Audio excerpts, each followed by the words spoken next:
পঞ্চম শ্রেণীর শিক্ষার্থীদের জন্য আবারও নতুন বার্তা, অর্থাৎ সরকারি প্রাথমিক বিদ্যালয়ে যে বৃত্তি পরীক্ষা হবে 2025 সালে, সেই বৃত্তি পরীক্ষায় ইংরেজি বিষয়ের উপরে যে মানবন্টনটি দেওয়া ছিল সেটি আবারও পরিবর্তন হয়েছে।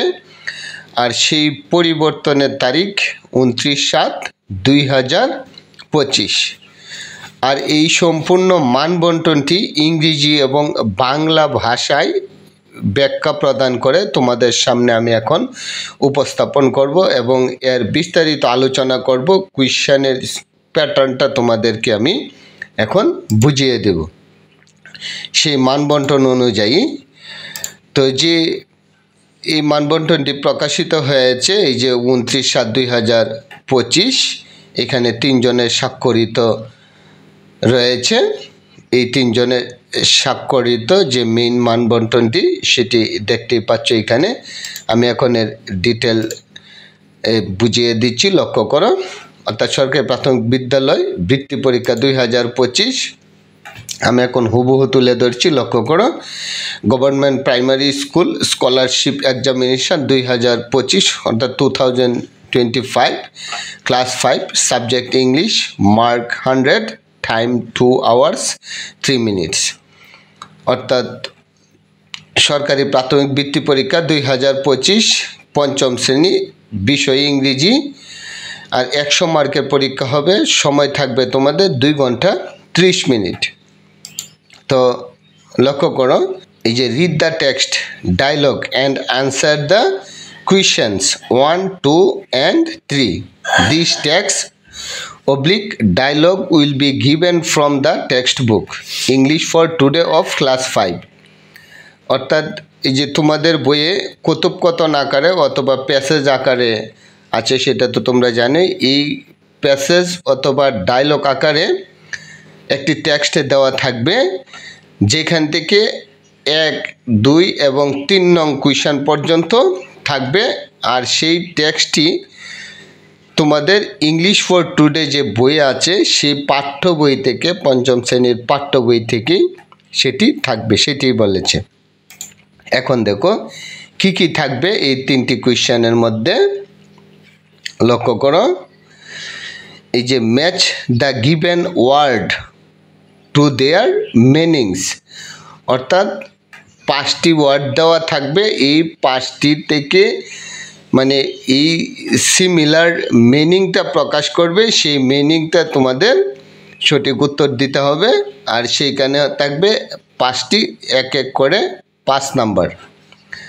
আর make meaningful sentence with the given word, অর্থাৎ 5টি ওয়ার্ড দেওয়া থাকবে, সেখানে 5টি সেন্টেন্স তৈরি করতে হবে, অর্থাৎ বাক্য তৈরি করতে হবে। সেখানে 1 নাম্বার করে থাকবে কি 5 নাম্বার। তারপরে 3 নাম্বার কুয়েশনে থাকবে answer the following questions in sentences.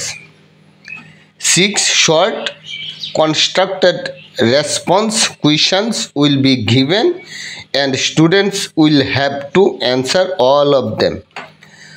অর্থাৎ এখানে 6টি কুয়েশন দেওয়া থাকবে, ছোট গঠনমূলক কুয়েশন।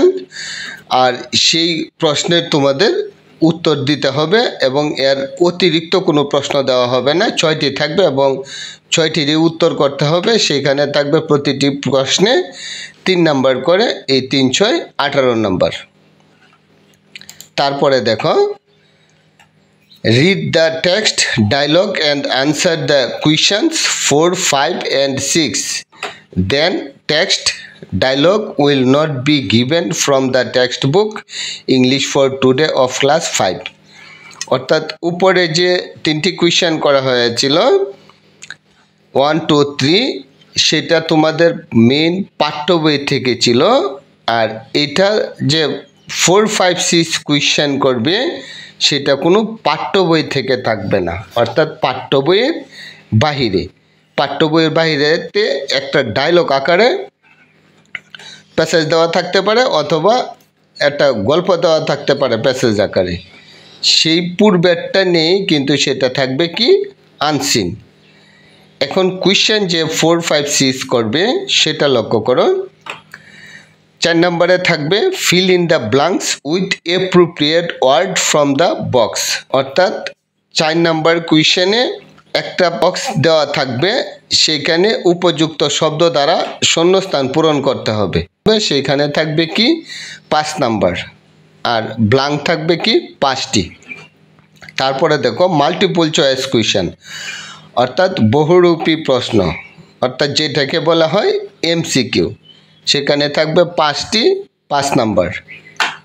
তারপর দেখো answer the following questions in sentences, 5 short constructed response questions will be given and student will have to answer all of them, অর্থাৎ 5টি প্রশ্ন দেওয়া থাকবে, এই 5টির মধ্যে 5টিরই তোমাদের উত্তর করতে হবে।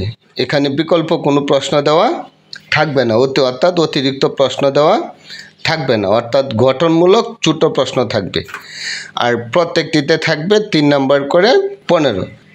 তারপরে লক্ষ্য করো make WH questions from the given statements, students will make questions with the underline words, অর্থাৎ ডব্লিউএস কোয়েশ্চেন তোমাদেরকে তৈরি করতে বলছে, অর্থাৎ একটি সেন্টেন্সে কিছু অংশে আন্ডারলাইন দেওয়া থাকবে আর সেটির উপর ডব্লিউএস কোয়েশ্চেন তৈরি করতে হবে, অর্থাৎ ওয়ার্ড কোয়েশ্চেন্স, যেটাকে বলে সংক্ষেপে ও কোয়েশ্চেন্স।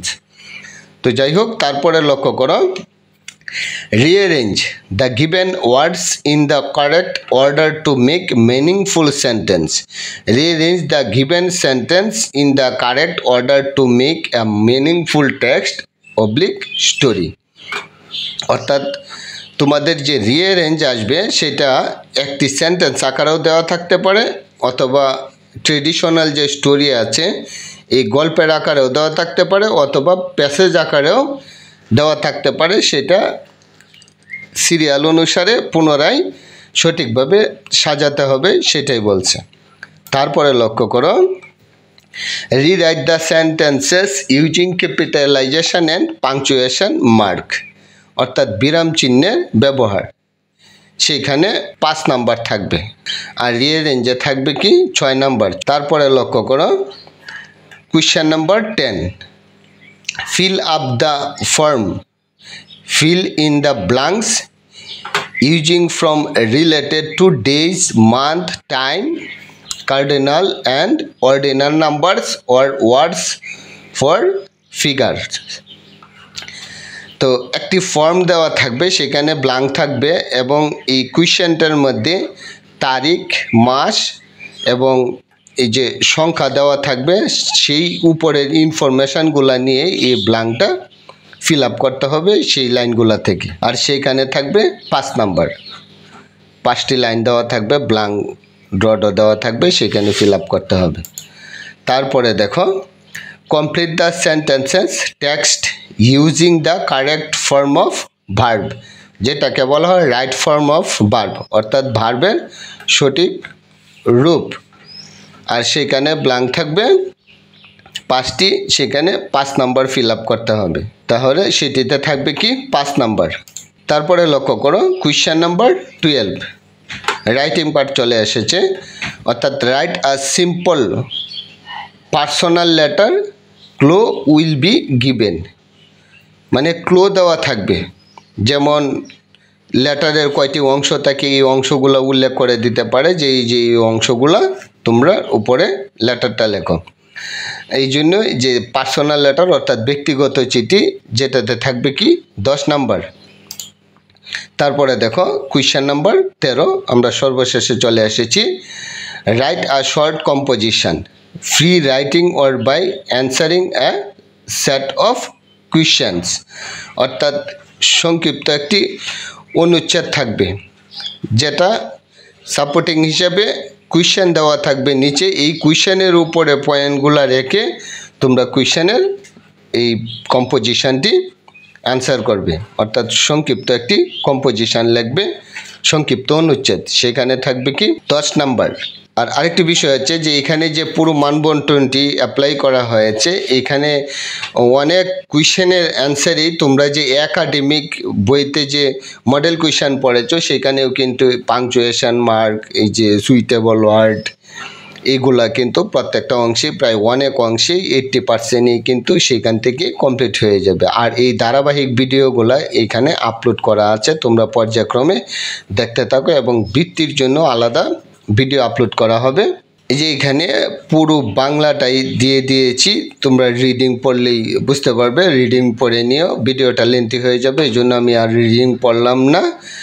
তো এই যে বিষয়টি তোমাদেরকে বলতে চাই, তোমরা যদি এই চ্যানেলটিতে এখনও নতুন হয়ে থাকো তাহলে প্রত্যেকটি ভিডিওই সহজে পেতে ভিডিওটিতে একটি লাইক দিয়ে, যারা ফেসবুক পেজে আছো ফলো বাটনে ক্লিক করে রাখো এবং ইউটিউব চ্যানেলে যারা আছো চ্যানেলটিকে সাবস্ক্রাইব করে বেল আইকনে ক্লিক করে রাখো।